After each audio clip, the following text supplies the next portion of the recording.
Glad to be here. How's it going? Welcome to Days of the Dead. So happy to have you here. Yeah, this is fun. I'm glad.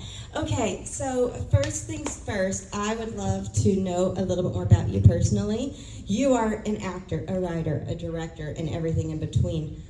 How did this begin for you? Well, I'm an only child, which probably explains a lot of that. And I just really love movies. Yeah. And I grew up where no one really encouraged you to make movies because it wasn't something that like some other people in Hollywood did. But then also in the 90s when I was a teenager was like the real independent film boom in the States. And so for me that was inspiring because I was seeing all these like young filmmakers making these sort of like non-Hollywood, outside of the system movies that were becoming very cool. And so that was sort of inspiring. So the idea of making a movie suddenly seemed possible. We didn't really have the technology like you do today where anyone has a phone that they can make a movie with.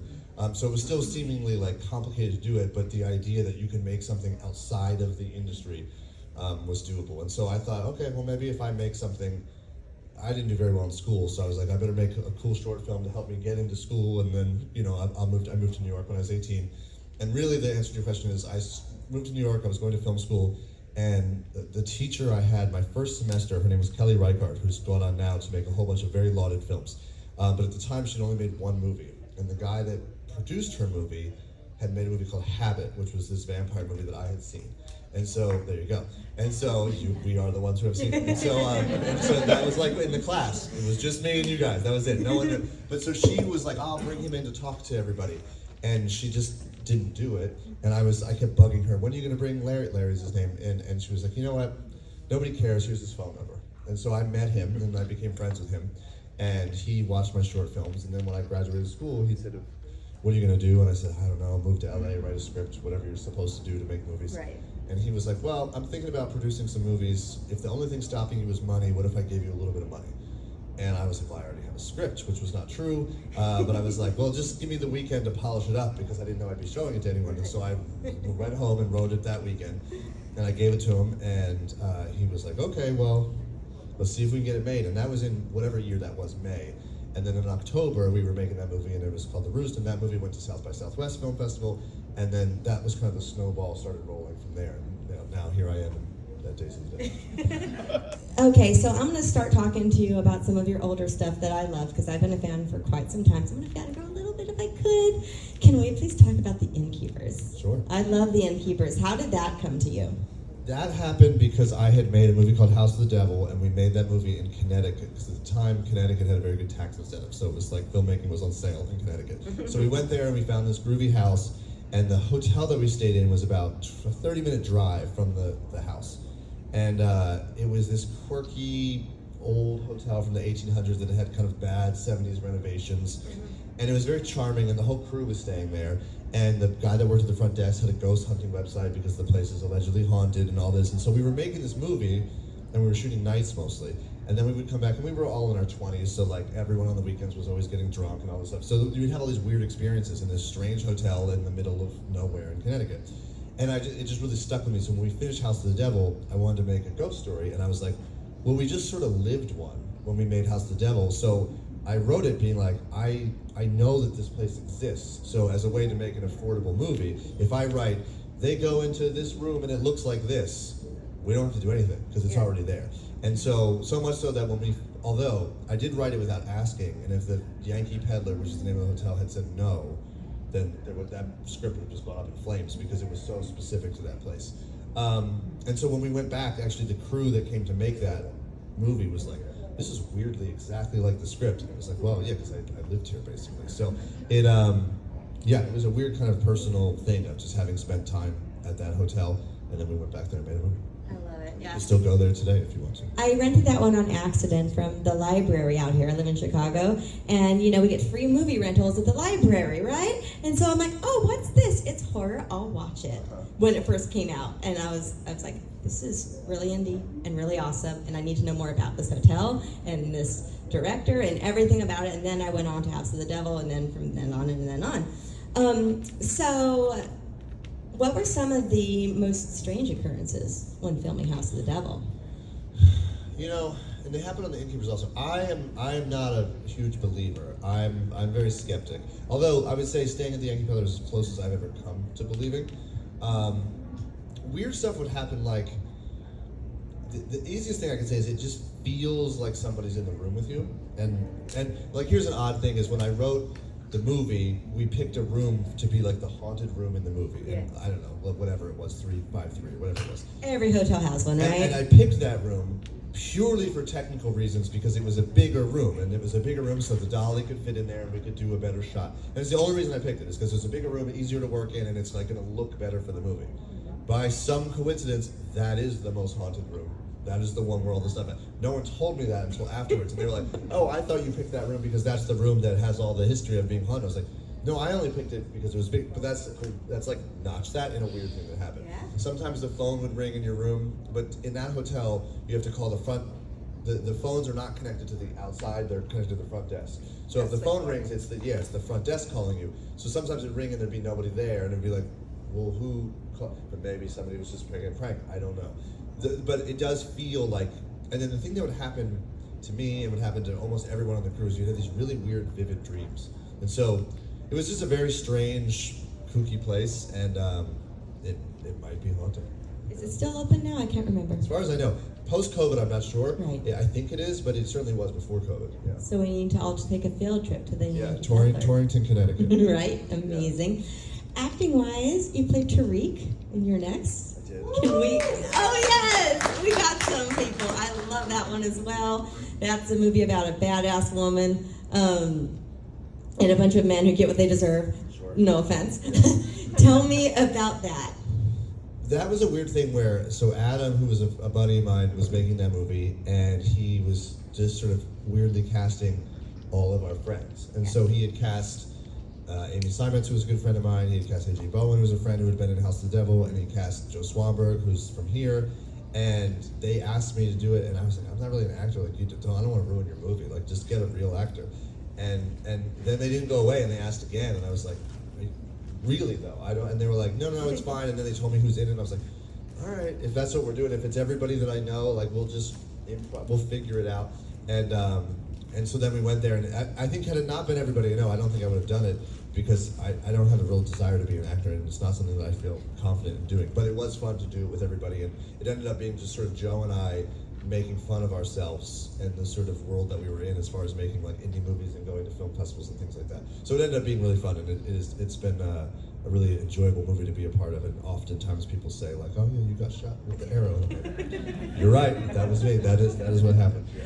Well, you were fantastic as an actor. I never would have thunk that. Okay. What were some of the biggest challenges in stepping into that acting role, like as actor? Well, I just don't have a desire to do it, so therefore it's awkward for me because it's not something. Usually, people that want to be a performer sort of enjoy the attention of it and they enjoy the performance of it. I'm very self-conscious of it, which is sort of what you don't want to be as an actor. Like, you never want to be self-conscious. So for me, it's like not because it's not something I want to do.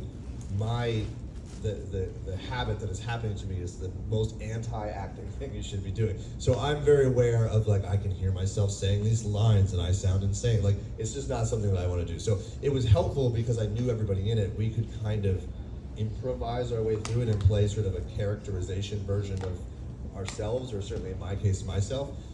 That made it easier. Like, I had done some movies where I acted with Joe as well, which is also a little bit of like a lampooned version of myself, which is, that's not that hard to do, but anything beyond that is just something that I'm like too self-aware or too insecure about doing. So, but I'm happy to have been in that movie, and I'm happy to have been in Joe's movies, and they were fun, but I don't want to do that again. It was a fantastic performance, so you shouldn't be self-conscious. I'm in and out. I got, my legacy is secured. Okay. I'm going to fangirl about one more thing, and then we'll throw it out to our audience. Cabin Fever 2. Ew. That's a good review. Yeah. That is disgusting and brilliant, by the way, along with Cabin Fever 1, of course. Tell me about some of the challenges of filming such an effects-heavy movie, as well as coming after an amazing film. Well, I had known Eli, and he suggested that I do it, and sort of my take on it was to do a very super, super gross, like teenage version of what would be like a virusy body horror, sort of STD kind of adjacent thing, and just to make something really gross. And that was the goal. But in kind of a John Watersy, Todd Solondz kind of 90s way. And so that's kind of what we set out to do. And so it was very effects heavy, was what we were doing. So that was kind of the project every day, is kind of really pushing it in that regard. And it ended up being like a troubled production on the others, like into post or whatever. But the experience of making that movie was really terrific, and it was really fun to do that. And I have not seen it since it, I mean, I don't even know, since it came out. And but I remember a lot of the gross things that we did. And a lot of the people, production designer of that, DP of that, special effects makeup people, like I still work with all of them today. And so it was, even Joe Swanger came and he was there and he was in it for a little bit and he shot behind the scenes. So it was a really, really fun experience making the movie. But then the post-production of it was a very difficult experience, and then I went off to make House of the Devil. And so it's an amusing thing to hear about, because I'm far enough away from it now that I'm like, I wonder how gross that movie is. It would be funny to watch it now. It's pretty disgusting. I'm sure it is, yes. What was one of the most challenging effects in that you had to tackle? I remember the prom thing was just so much blood. It was so much blood that we actually turned the water supply pink, and it was like a problem in North Carolina, because we had 250 gallons of blood. Because to cover the entire gymnasium floor ankle deep with blood, it turns out it takes 250 gallons of blood. It's not like getting 250 gallons of fake blood is like not a, like, how would you even begin to do that? So we had all these like 55-gallon drums. It was a really strange thing. So much so we finished, that was the last thing we shot, and we wrapped, and I remember Ozzy, who was the makeup effects man, they like Gatorade coolered the blood onto me, and it like went over my head, and it went like through me. Like the money in my wallet was red. Like that's how much like blood like went onto me from that. And so ever since then, whenever we do a movie, I'm like, don't do that again. And then, or like that was a rare thing, because it was like it wasn't funny. You were like, it was worried funny it would for 1 become second. tradition. No, like I was like went to take a shower and was like, this isn't gonna work. Like the shower's not gonna make this go away. It was really And your shower looked like a crime scene. it was crazy. It was but it was fun. Yeah. Okay. Audience questions. We'll start with you. You said that made the water pink. Was that the groundwater? Yeah. Into the groundwater? It went into, there was so much that went into what I would assume would mostly be the drains, where they hosed it out. So it went into something, and it did, yes. And it was a thing, like it's a small town. The town, it's been so long now, but there was a thing where we got a memo that was like, there's something wrong with the water. It was like, well, it's not really, but it was a lot of food died. So my real question is, Yeah. what's it like to work with Mia Goth and Sophie Thatcher? How are they similar? I really like both, but especially Sophie. She used to come along. Yeah, yes. What's it like to work with Mia Goth and Sophie Thatcher? They're different. They're both great. Mia and I making these movies had like a really unique experience, because it went from casting someone that I was a fan of, who we got along very well, and we connected on X, and we had this cool idea for a movie, to then into this strange trilogy that is sort of really fork in the road, probably both of our lives in a way. So that's hard to explain and hard to compare to anything, because it's like that's a once in a career type thing to happen. But it was great. I mean, like I think challenged each other and made each other better and made the movies better for it. And she's a real fearless, like dedicated person, and so she's awesome. And all of the, I think success or fandom that she has is well deserved for the obvious reasons. I mean, so she's great. And then Sophie, I had seen in a few things. And what was cool about making Maxine is there was all these like little parts, and that was kind of the vibe of the movie. And so it was cool to be able to go out to people who I was a fan of, and I was like, this is a small thing, but it would be great to have somebody really cool do it. And because of Mia being so great in the other two movies, it really kind of made people want to do something like this. And so I think she had a break from Yellow Jackets and came out and did it. So it was great, and she's awesome. So, but both of them would be a pleasure to work with again. You guys get a chance to watch Prospect. I think that's Sophie Thatcher's first film. Okay, I don't know if I have seen that. The sci-fi one. I know the one you're talking about. Yes. Yeah. So you kind of answered the first part, I think. So when you went into creating X, you didn't necessarily have this whole Pearl Maxine trilogy in your head, right? It was kind of an evolution of working with Mia. And then with doing that, though, I'm wondering now, was it fully intentional to create really 3 sub-genre type of films in each one of those, or did it just kind of happen in the process? Basically no and yes. So basically no, I had written X and it was just one movie. And then it wasn't so much Mia that spawned the trilogy, it was like the pandemic. And so what happened was we were going to go make X, and we had to make it in New Zealand because it was the only place on Earth with no COVID. And I felt like to go all the way to New Zealand to get all these work visas and spend all this money creating Texas and New Zealand and be one of the only film productions on Earth shooting, to then just tear all that down and go home seemed so foolish and such a missed opportunity and so wasteful that I was like, we have to figure out how to maximize our time there. And we're the only people making movies, and who knows if we'll ever make movies again. How do we make more movies? And so that made me think of the idea for Pearl, because I was like, we can't make a sequel because, spoiler to anyone who hasn't seen X, at the end of that movie, everyone's pretty much dead. So you couldn't really make another movie on that farm. So the idea of amortizing the cost of having built the farm has no value in a sequel. But in a prequel, it's a lot cheaper to paint a barn than it is to build a barn, and so on and so forth. So I was like, okay, the second movie would be cheaper, which is going to be appealing to the studio. Weirdly enough, because Mia was already playing older Pearl, she's the same actor if we do a prequel. So that's interesting, and that's a way to tell the story of how that character came to be. And, you know, we can keep the same crew, and we can do all these things. And 60 years prior, which would time out mostly to Mia's age compared to the Pearl's age, was 1918, which was a similar event that was going on to the entire world at the time. And I was like, okay, so that makes there be an in for everybody in the world. That's kind of interesting and coincidental. And so all of that swirled around to be like, okay, what would her origin story be? So I kind of had the idea for that. But then I told A24, and they were intrigued by it, but they weren't really convinced.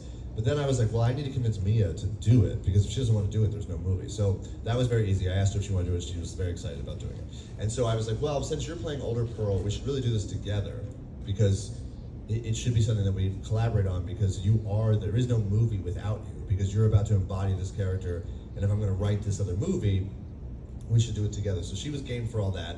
And then we told basically A24, I was like, look, if I can prove to you that we can do this movie for cheaper, and we can do it back to back with the same crew, and I can write a script in the 2-week quarantine trying to get into the country, if you greenlight it before X, then we can make them back to back, and it's very affordable. I don't think they believed me. I think they kind of were like, yeah, it's great. And so I went to New Zealand, and I would FaceTime with Mia, and we would talk about the movie, and cranked out a script, and then sent it to A24, and they were like, actually, maybe we'll do this. And that was like the first week of November. And then by Christmas, they had greenlit it. And so then we made them back to back. And so, so we made those two back to back. And I jokingly was like, and then we should make this big 80s movie for the third one. And they were like, why don't we just make that one and skip Pearl? I was like, no, because we'll never make Pearl if that's the case. You got to go backwards before you go forwards. And so they were cool with that. And then I wrote Maxine while finishing Pearl. So that way, when Pearl was released, I'd have a script to then go right into Maxine. So it was a very hectic couple years. But no, so it was not a plan to do it. It just evolved into a plan. And then the yes part of your question is, as soon as I knew that these were a possibility, because X was such a movie about filmmaking and about how filmmaking affects these characters, and this era of filmmaking is sort of defining who they are and all that, to do that again in Pearl would be boring. So it was like, okay, well, what kind of filmmaking would be like in X? It's this sort of DIY, independent, we don't need Hollywood, we can do it ourselves, we're going to be famous ourselves. That doesn't really relate to Pearl's character. So Pearl was more sort of like a hopeful, dreaming kind of person, and sort of the magic and the wonder of the movies was much more alluring to her. So I was like, this should be a more traditional, like the, you know, classic Hollywood type thing.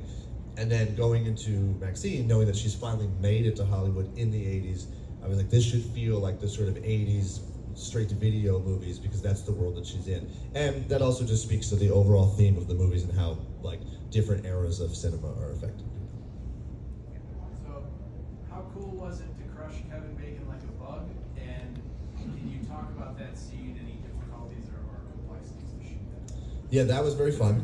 Kevin was a real good sport about it. He was, you know, I wrote that in the script. I was very excited about that scene, and then when you actually have to go do it, you're like, do they even make these things anymore? And so, weirdly enough, though, the one that we used was like 2 minutes from our production office, which is so random. We couldn't find one anywhere in the city, and then it was like, you know, a stone's throw away. And it was very cool the first day we went there to see it work, because it does exactly what you think it would do. And it was a project because, you know, everyone in movies are not as like loose as they used to be. Like, it's a very kind of corporate kind of environment now. So the idea of doing that and doing it without like CGI or anything like that is challenging to a modern crew at times, because people are like, why would we ever do anything like this? And it's like, I don't know, it'd be better. And so first we had to find 2 of those Cadillacs that we could squish. And then when we were making it, they had to rig the machine so that there wasn't so much they could do, but basically it was like, okay, he can get in there if we unplug it.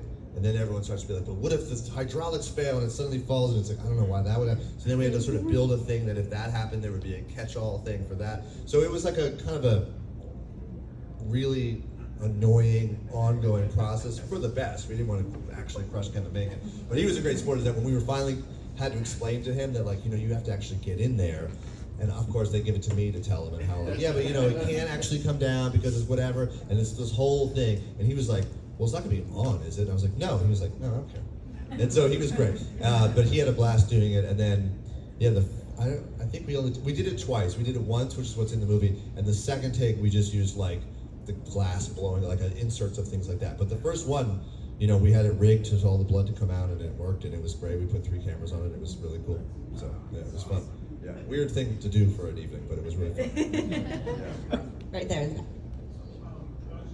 To go back to Pearl, that ending scene was just like one of the coolest scenes I've seen in so long. You know, me just looking into the camera and just going through all these different emotions and you know, making the audience feel for her and feel uncomfortable. And I wonder if you like if you can't explain like how you were able for, if it was you or if it was her, like pull that out of her as a director or her as an actress. You know,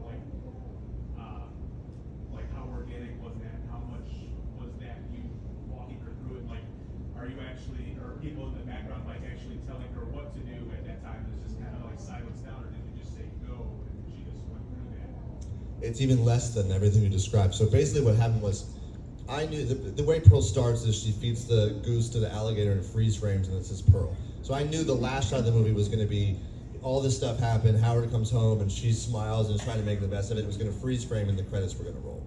And so I was setting up to do that shot, and I was like, hey, so the thing is, like, I want to do this. It's going to be a freeze frame of you with some demented smile on your face, trying to make the best of this weird situation. And I think that's a really cool ending for the movie.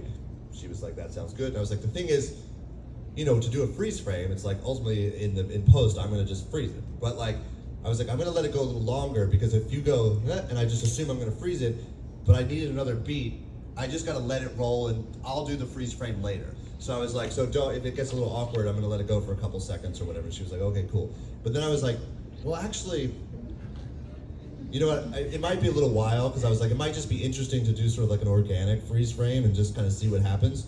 And she was like, oh, okay. Now, I didn't think I was going to let it go for 2.5 minutes. I just thought, like, if it gets, but what happened was, it was like, action, okay, whatever, she smiles. And I was like, that's when I would freeze frame. Let me give it an extra beat so I'm covered. Okay, right around now is probably enough. But it's kind of fun watching her smile. Let's see what happens. And then I was like, this is getting weird. Let's see what happens. And then I could tell it was hard for her. And I was like, well, that's interesting. Let's see what happens. And I was just like, let's see if she ever breaks. Like, let's see if she goes, why are we still shooting this? But I already kind of warned her I was going to let it go a little bit. I was only going to let it go like 20 seconds. But like, it became interesting to see. I was just going to be like, let's see if she taps out. And it just kept getting more interesting. And I could tell that part of it was her struggling to do it, and part of it was her also bringing her own kind of what you're saying. She was going through all that stuff with it, and I could see that happening. And I was like, well, I'm not going to cut in the middle of that because that's too great. And so that went on for about like 2.5 minutes, and I was like, I know I have enough now. And at that point, I was like, I know it must just be really hard. And also, it would probably start to repeat itself after that. And so I eventually, once I had more than enough, cut, and then we did one take of it, and that was that. I just, as soon as we were done, I was like, that's the end of the movie. So it was a kind of improvisation thing, and it was just one of those weird things that I was like, this might be interesting, let's see what happens, and then it ended up being that. That was actually going to be my follow-up if that was just one take. Yeah, it was one take. It was literally that. It was like, move it on. Yeah. At the end of that, she's like, WTF, Ty, really? That long? And she was like, what was going on? Or I don't really know. I don't like, think all she right. said. I think my guess is, and you have to ask her, but I think halfway through she probably knew What was happening? this was interesting.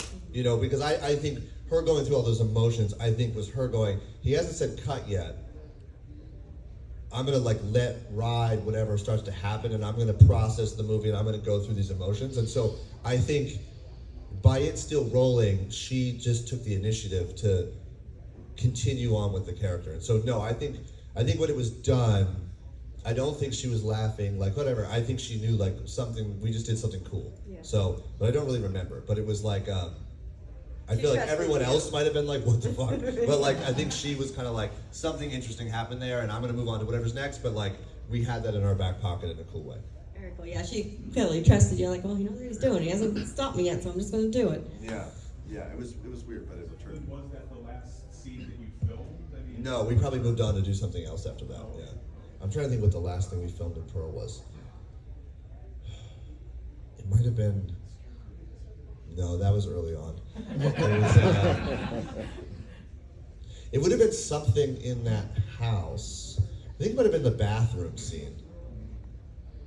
I don't know. Maybe it'll come to me in the midst of this conversation. But it would have been because that was a set, so it would have been when we were on the stages. So it was somewhere in that world, but it was not that last shot.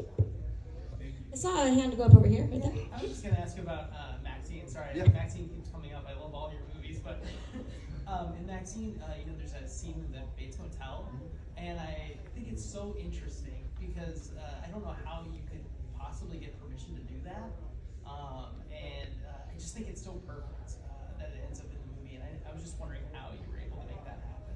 Yeah, it was very similar to the Innkeeper's story I told you, where it was like I wrote it into the movie, and then thought, oof, if we can't go there, like this is a giant middle point of the movie. And the answer is we wrote a letter to the Hitchcock Foundation, and they said okay. So Like it was awesome. kind of that simple. So it was. I think they either say yes or no, and in our case they said yes. But yeah, because of how, for sort of the reasons of Psycho and it's in relation to Maxine and to horror movies and the sort of thematics of the movie, but also to what they talk about in X.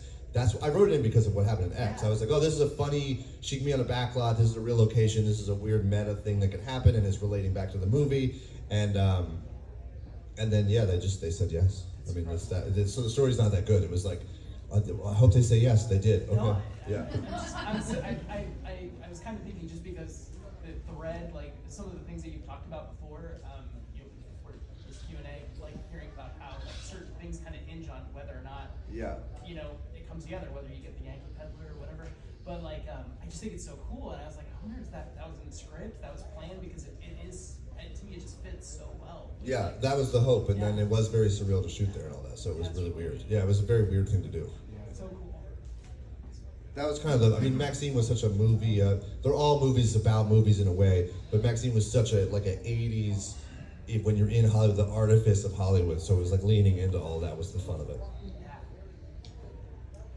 I know you edited all 3 of the X movies as well, and I just wanted to know which one was the most challenging, or which one was your favorite to edit, and was it intentional to keep them around hour 45 and stuff like that? Like, they're all kind of around there.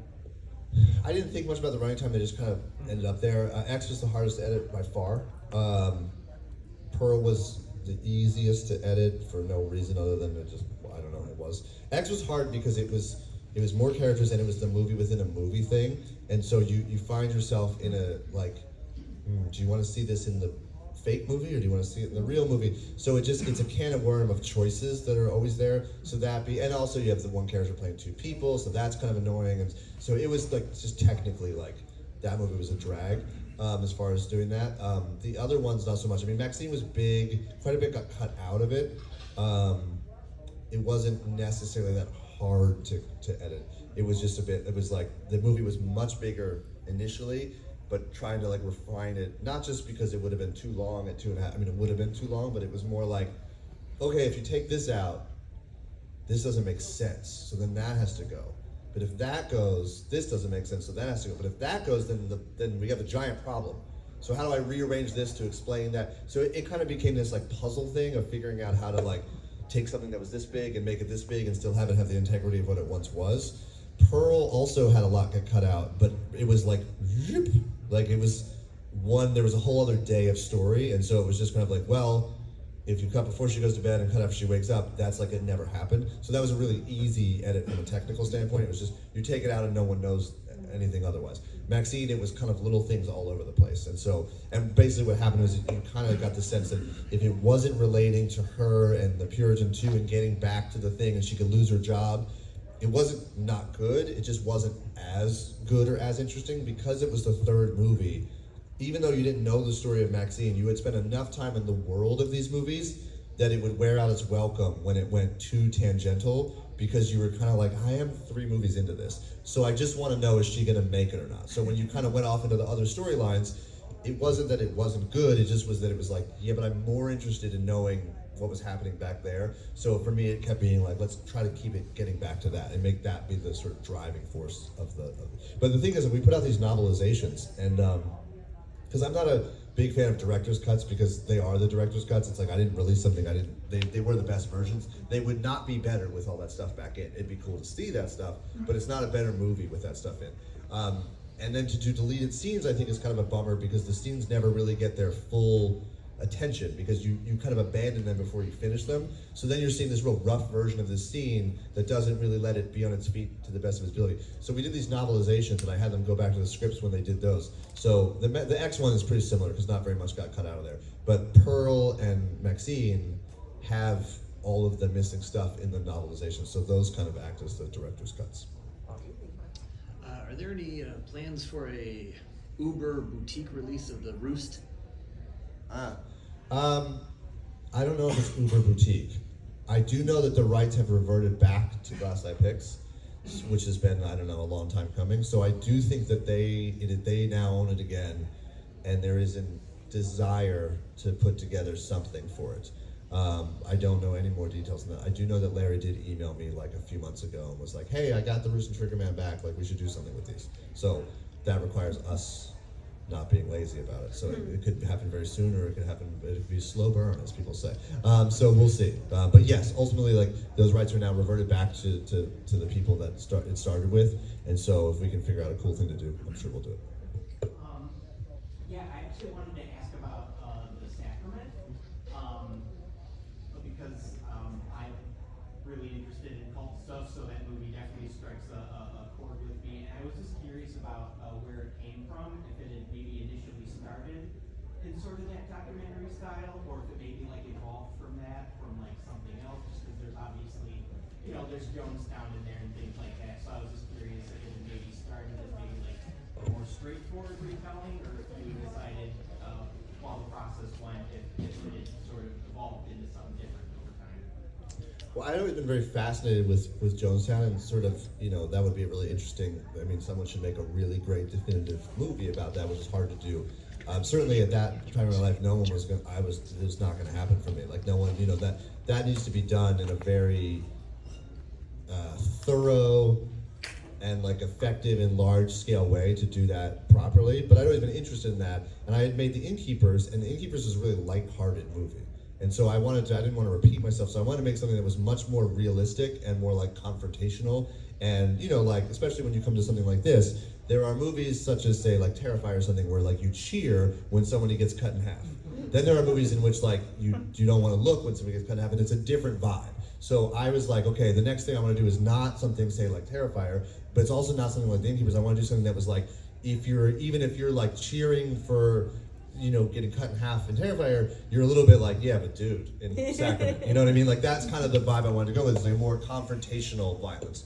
It's neither better nor worse in movies. It's just a different thing.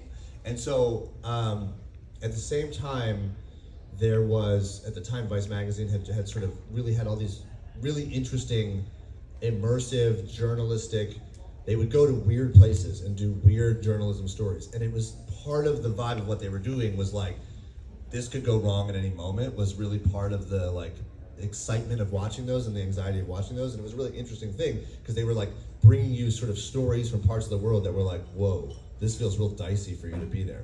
And that was like in my mind at the time, and that reminded me of sort of what happened in Jonestown, because it was sort of the congressman and the media's visit that really popped everything off. And I thought, like, that is what you're worried about in all of these Vice things. And so I thought, I was like, well, what's the modern version of something like modern technology journalism hitting with, and that's kind of where the idea came from. And Eli Roth happened to be making some like kind of found footagey movies at the time. And I was like, oh, I had this idea to do this kind of weird, it's semantics, but not found footage, but fake documentary. Like, and he was like, oh, well, we would do that because we're doing things like that. And so I wrote a script, and then they said yes, and we went off to make that movie. And so it was partially a desire to do something that mixed like history and fiction in a weird way, and something that would kind of play on the media's role or non-role in a horror situation like this, and then really from a stylistic horror director standpoint to kind of make a movie that the violence in it was like not fun, that the violence kind of like had the weight of what real violence has, which is like not enjoyable. You know, it's sort of like Terrifier is enjoyable, that in real life not enjoyable. You know, and so like that was kind of like to, you know, and then as soon as I finished that, I was like, now I want to go the complete opposite direction again. And that's typically how I roll, is like I want to try to change it up as much as I can, because making a movie is like 2 years of your life. And a lot of times if you make a really serious movie, you're committing to a really kind of like bummer vibe for like 2 years of your life, which is not always that appealing. So sometimes when you're done that, you want to like, you know, at least for me, I'm like, all right, let's have some laughs again. So. So speaking of that, like switching up the vibes, what do you have coming next? What's your next thing that you want to talk about? You can share with us. No, I have a thing. I'm pretty sure I know what's next. It may be in the fall, maybe top of next year. I mean, it's pretty much, I know what it is. It's just a matter of like, I made 3 movies at the same time. That was very exhausting. I had a kid at the same time. It's been like a really busy 4 years. And so it's, I'm not in a huge hurry. I'm not gonna wait that long, but I'm sort of enjoying the calm before the storm, because like I said, it is 2 years of my life. So whatever, once I start going down the road on the next thing, that's what it is. It's not going to be anything like the last 3 movies, so it's a different thing. So, so we'll see. But there's 2 things. It'll be one of those 2 most likely. They both seem doable and they both seem likely. It's just more like, when do I, you know, make it my full priority? So certainly not before the fall. I saw a hand shoot up way back there in the back. You? Yeah. So growing up, I watched a lot of westerns with my grandfather, and I was just wondering, is that a genre that you were into? Like, how did Valley of Violence show up for you? That's which? Yeah, after The Sacrament, I wanted to kind of do something, because Sacrament was this sort of like fake documentary realism thing, and so I wanted to make something that was like really traditionally cinematic. And I had made so many horror movies at that point, I didn't have a huge desire to make another horror movie, and I really didn't for 10 years after that, because it was like, I didn't want to repeat myself. So I was like, okay, what's a really traditionally cinematic genre? And for me, certainly like in America, like the Western is that, like it's like movie, you know? And so that's what I wanted to do, is like not something realistic. I wanted to do something that was like really traditionally cinematic. And so I had the idea for that movie, and I sort of pitched it, and then that actually got made really quickly. And so I know I always have been, still am, would love to do another one. It was a great experience doing it. And yeah, it's a really fun genre to be a part of. And it is traditionally like, in the same way Pearl is like traditional movie making in that regard. Like it's not, it's enjoyable to just sort of like make like cinema, if you will. And that's kind of what it felt like making that. Even though that movie has like a sense of humor to it, which was a big thing coming off The Sacrament, is to try to make something about a bunch of like idiots like bumping into one another and causing all these problems. It still had this very like, you know, big wide shots of vistas and things like that. Do we have any in this section, in the back? Have you ever Googled yourself? And if so, what's the worst thing you ever found when you Googled yourself? I'm sure I have. I certainly probably have over the years when a movie comes out, and the worst thing I can probably think is people probably being like, "This is the worst movie I've ever seen in my life." That's not that big of a deal, but like I guess that's, you know, I don't have nothing particularly scandalous on the internet. I mean, I got shot in the head with an arrow in a movie once, and that's about it. Were you inspired by Giallo at all for Maxine? Yes. Yeah. All right. One last question to wrap us up. You've done so much, as we talked about in the beginning, in all aspects of the industry. Is there something in the industry that you haven't done yet that you would like to? Oh yeah, there's tons of stuff. I mean, I didn't make a horror movie for 10 years because I had made so many horror movies that I was like, I don't have much left to say in that for a while. And then it had been 10 years had gone by, and I was like, I never made a slasher movie. Nobody seems to be making slasher movies. Horror movies have gotten really soft, in my opinion. Okay, I have an idea for like a new slasher-y kind of thing. That's kind of where X came from. And then that turned into 3 movies out of nowhere. And so I have maybe I'll be more dramatic. I have at least one more horror movie. We'll see how many more. But I have one more that I feel inspired to do. Whether it's next or not, I'm not sure. But otherwise, you know, I've made so many horror movies that it's not something that I'd like to make other things, because like I said, repeating yourself when you spend 2 years of your life doing it. It's like I know how to. Like, it was fun to crush Kevin Bacon in a car crusher because I was like, that feels like I haven't done that, and that feels like its own. But now if I was to make some like gritty city movies, like, well, I've done that. So like, I could up the ante, I suppose, but now I'm just like upping the ante from a technical aspect for me. So that's not that fun for me, you know? And so to me, it's like about doing something that I'm not sure I know how to do. Or like, I think I know how to do it, but I have to do it to prove it, you know? Like, that's kind of what makes me want to go through the 2 years of making the movie. So what I've never really made in horror that I have maybe up my sleeve is I've never tried to make a horror movie that's like sole goal is to just be very, very scary. Most of my movies are a part of my personality and a little bit of not silliness, but a lot of times the characters clumsily run into the concept of the movie. And that's partially because I like that, and partially because I think that's more entertaining, and that's my own interest and all these things. But I've never really, no. This is like if you make The Exorcist or something, like, that's not a fun movie. Like, that's really a heavy movie, and your goal every morning is to make something like brutally heavy so that people really emotionally relate to the heaviness of that. You have to really want to do that to live in that headspace for that long. And I've never really wanted to do that, but part of me is like, maybe I got one of those, you know. And so, since I've never done that before, I would say like hang it up in horror. I would certainly want to at least make one of those. Amazing. Mr. West, thank you very much. Thank you very much. Everyone.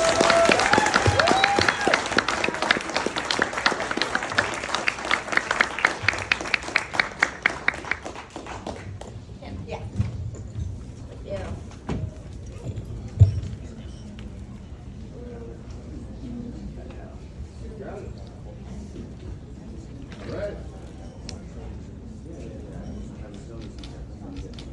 Beautiful. Thank you very much. Thank you very much. Appreciate it. Thank Thank you. you. Thanks, man.